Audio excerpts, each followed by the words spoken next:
like many people, I've got a Hornby APT heading for my collection.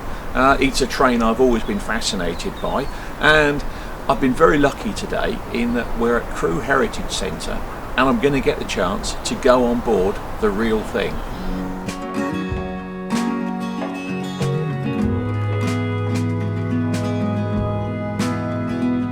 This is a bit of a dream come true. I'm sat here in the driving cab of the APT, and I've got Brian Porter here with me from Crewe Heritage Centre, who can tell me what all the controls sitting in front of me are doing, and also tell me not to touch them. Go on, Brian. This is proper 1970s chunky controls. I mean, there's nothing like this in modern trains now, presumably. No, I wouldn't have thought so. I mean, at the time this was produced, this was probably top of the range, along with the HST stuff. I mean, you've got different gauges, lights, simple things like the brake pipe lights, AWS, CAT system, which CAT, yeah, control APT. What would happen is, because this train was allowed to travel faster than a normal conventional train, a display would come up on here describing the track speed this was allowed to go for that section of track, by the use of transponders.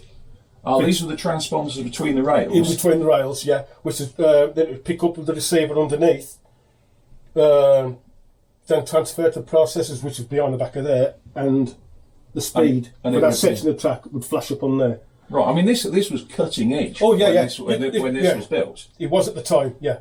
I mean, that would flash up on there, then you'd have an alarm, which you'd have to cancel off with that. Yeah. Oh, I see. CAPT reset, AWS reset. We've got those. I mean, you still get. You've still got AWS systems on the trains nowadays. I mean, that is controlled with this, so that's the normal stuff. All these like the fault lights. And again, they're massive lights. Nowadays they'd be LEDs. Yeah, I'd say nowadays LEDs, but they are bulbs behind the back of these. Yeah, they do work. You've got the speedometer, which is 150. But this has actually gone 162 miles an hour. Whether it's this set, I don't know. It's around clock. You've got the driver to guard telephone system, which actually still works. Your brakes. Brakes on the left. Yeah, brakes on the left. Power on the right. Yeah, and then you've got the reverse handle there. Okay. And of course the horn, the two-tone horns, yeah. Two-tone horn. I mean, it's actually, not being rude, it's actually relatively simple. Yeah, it's really basic. Yeah. Really basic. But, I mean, it's got all the controls you need and nothing more. But, I'd say, what gets me is it's so of its period.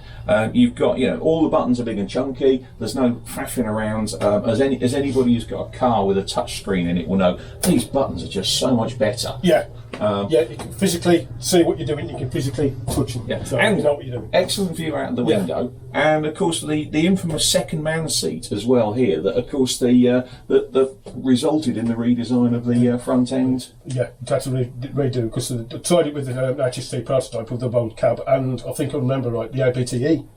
Yes. And they had problems with that because it didn't have a second man's seat. They had to redesign the cab. However, one modern feature that has made it into modern cars: cup holders. Yeah, there are cup holders in here.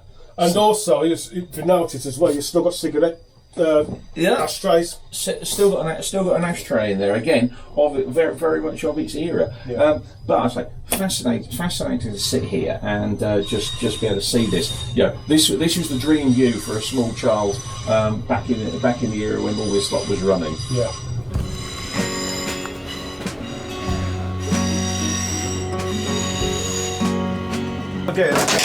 Oh, hold on, the man's taking the thing to pieces for us. I'll just get a screwdriver and turn these, and that'll wind it up then.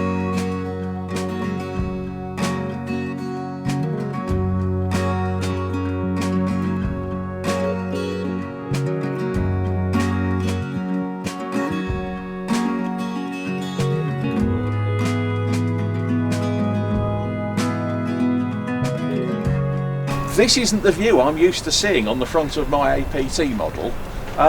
You've lifted the nose up, so we've got access to all the emergency stuff. Presumably for when you had to tow it. Yeah, for when you tow well, I'll come out sometimes. Well, it's never been done, but you can use this to actually tow 2 APT sets together if needed, but it's mainly a locomotive.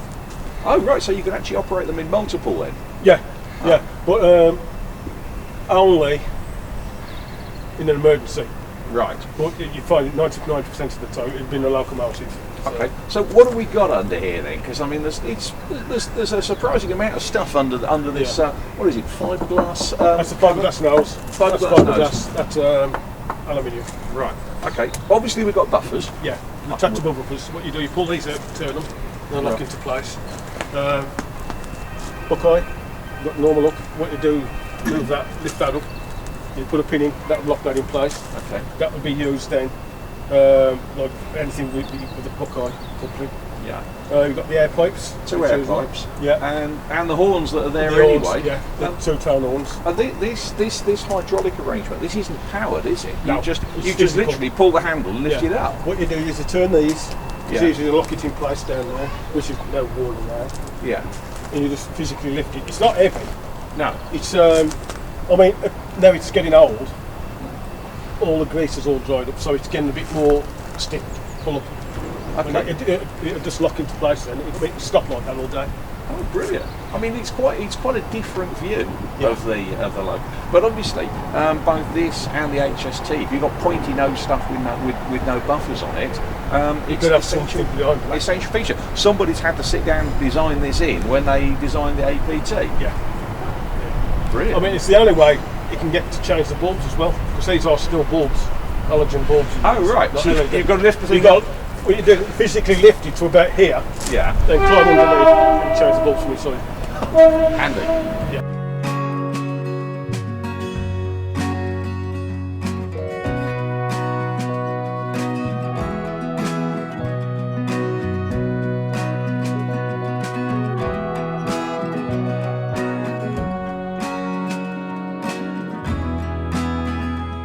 I've got a first class APT ticket, and appropriately enough, Brian and I are sat in the first class compartment of the APT-P.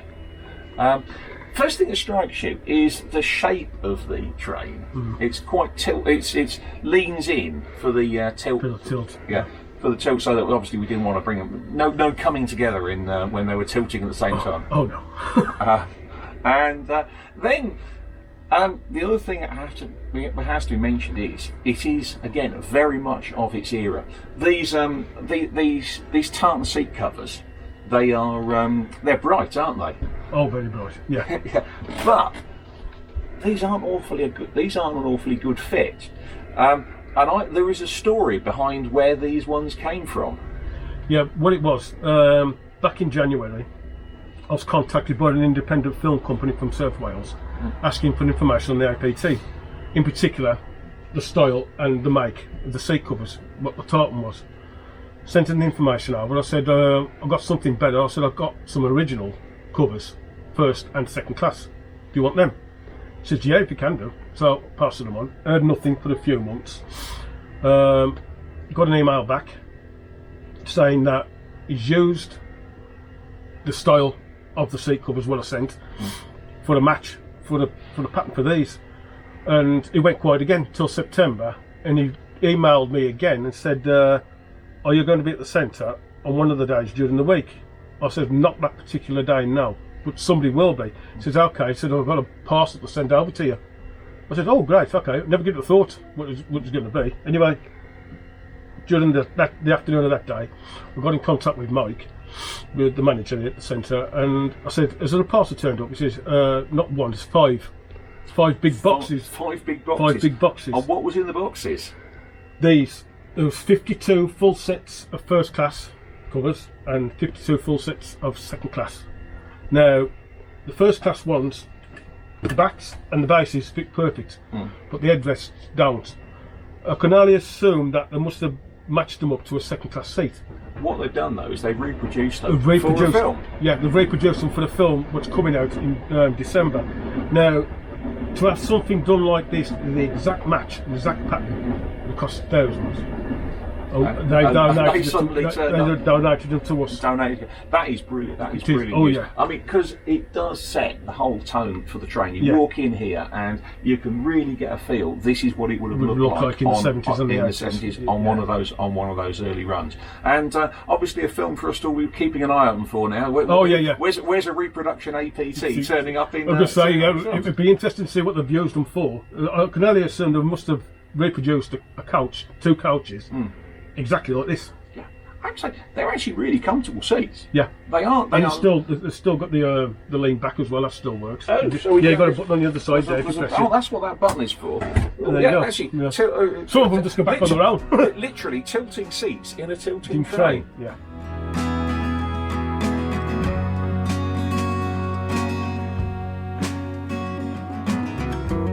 We've moved on to the buffet car, and it is. I mean, I've got to be honest. If the seats in the first class with that tartan were 70s, this with all the formica and all the brown stuff and the brown carpet on the window, above the windows and everything, this really is so much of its era. And yet, I mean, this was perfectly normal. All trains had buffet cars on. Yeah. At that point. And it's got quite a comprehensive galley, hasn't it? Oh yeah, yeah. It's got full kitchen really. Cookers, microwave, sinks, everything. It's even got a coffee machine at the bottom. An early 70s coffee machine. Yeah. And of course plenty of teapots there as well for the thing. Stainless steel teapots. The stainless steel teapots and the milk jugs, which of course they're all BR things, aren't they? Yeah. Those milk jugs are BR ones, and the stainless steel teapots are all again branded with the thing. But I mean, you've recreated it in here with original looking drinks as well, because again of its era. We've got a traveller's fare menu. Yeah. I think I'll have the asparagus soup with fresh cream, please, as a starter. Good luck with that. Yes. But I mean, it was a proper meal and a proper dining experience on these things. Yeah, proper cooks in there. Imagine cooking in there 125 mile an hour tilting. I don't think it'd be very good. No, I think I don't think I'd fancy knocking up the grilled Scotch salmon steak with the make to hotel butter, glazed carrots, whole green beans, parsley potatoes. They'd be all over the place. Yeah, must have been. Beans and bit with it. That'll do. Yeah, think about it. The guys who worked in it must have been pretty skilled. Yeah. Do this, but I mean, one thing is noticeable, especially again back to the shape of the coach, that the corridor down here, with all its sort of burgundy plastic everywhere, it's quite narrow, isn't it? Yes, it is quite narrow. I mean, you can have 2 people walk past it at the same time. Somebody'd have to stop here before somebody come past. Yeah, it's the same here as well. I mean, if you've got somebody walking now, there's not a lot of space. If you're standing here having a drink, somebody's got to squeeze past you to get back into the other seats in there. Which is a bit of a tight squeeze. It's a bit of a tight squeeze, but hey, you can get you can finish off with a selection of cheese board, salad and biscuits. Well, you can do, take it in there and sit down, or take it into the first class. The first class would have had their own service anyway. They'll just go through into there. Well, I think we'll have to go to the second class then. So we're going to the cheap seats. Go to the cheap seats. Yeah.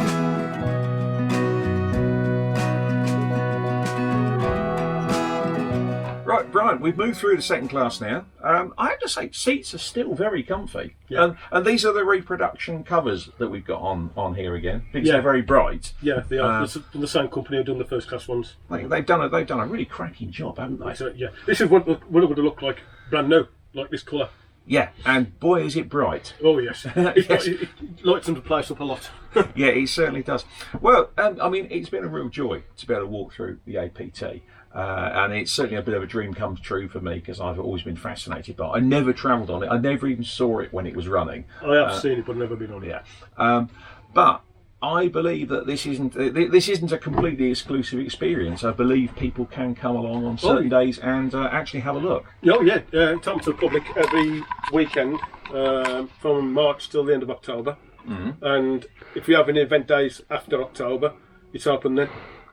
And people will actually take them for a little bit of a tour. And if we have the time and we've got the volunteers, yeah.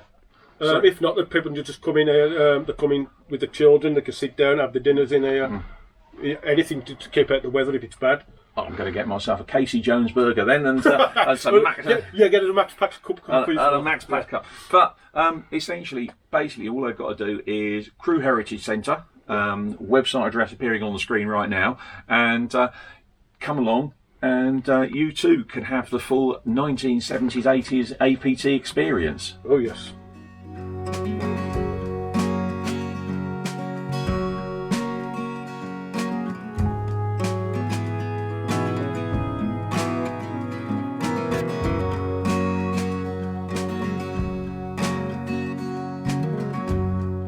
Here we are, sitting in the APT in second class, because we're not going to spend all your money on first class tickets. Imagine we're thundering along the main line, doing well over 100 miles an hour, and there are some curves coming up. So obviously, you know, we don't want to be thrown around from side to side and spill all our coffee. Don't want Max Packs all over the table. But of course, the beauty of the APT is it has a rather special trick that was what made it such an iconic train. And here we go. That was the, as you can see, we tilted. It's fallen over sideways, mister. And but isn't it amazing? The tilt system still works all these years after after it was built.